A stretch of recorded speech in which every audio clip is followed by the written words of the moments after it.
just what kind of impact is Barack Obama's stimulus plan having, and what kind of impact will it have in the future? Economists may disagree or argue about that, but we ask the American people their views, their answers to that question. And let's look first of all at what Americans say about the impact of the stimulus plan on the U.S. economy. Well, at this point, a lot of Americans, about half, 49%, say it's had no impact yet. This is in the short term. The first question we ask, of those who do say it's had an impact so far, we've got about a 7-point margin in terms of making the economy better, 28 to 21. So right now, we have slightly more Americans saying that the stimulus plan has helped rather than hurt the economy, although a lot say it hadn't had an impact. What about the future?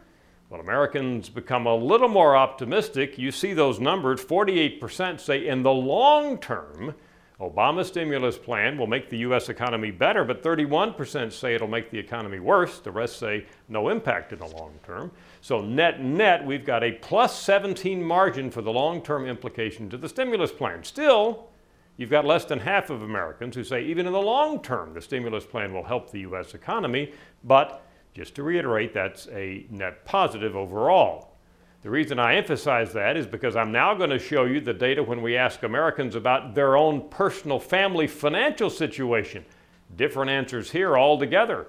Look at the numbers. Right now, what impact has the stimulus plan had? 64% say no impact on my family, but those who do say it's had a personal impact, by a slight margin, worse rather than better. And now look at the numbers. Long term, what impact will the stimulus plan have? It's a draw.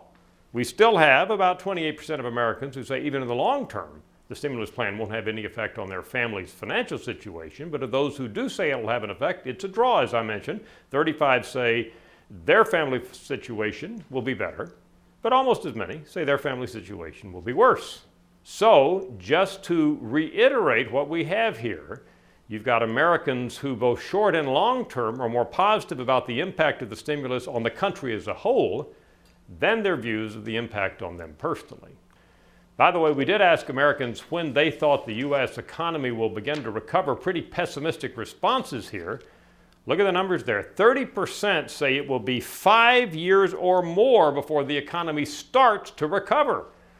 Boy, those are negative Nellies, as one might say. Look at the other end of the spectrum. Only 27% say the economy will start to recover, not only this year, but next year. And the rest are in that middle group who say it'll be 2 to 4 years before the economy recovers. Now, most economists now, or at least some economists, are saying the economy will start to recover, if it hasn't already, this year or into 2010. But as you can see, the average American, not nearly as optimistic. This is one instance, I guess, where we would say that we hope the American public are not so accurate in their judgments about when the economy is going to recover, because we would all like to see it recover sooner rather than later. I'm Dr. Frank Newport, Editor-in-Chief of the Gallup poll.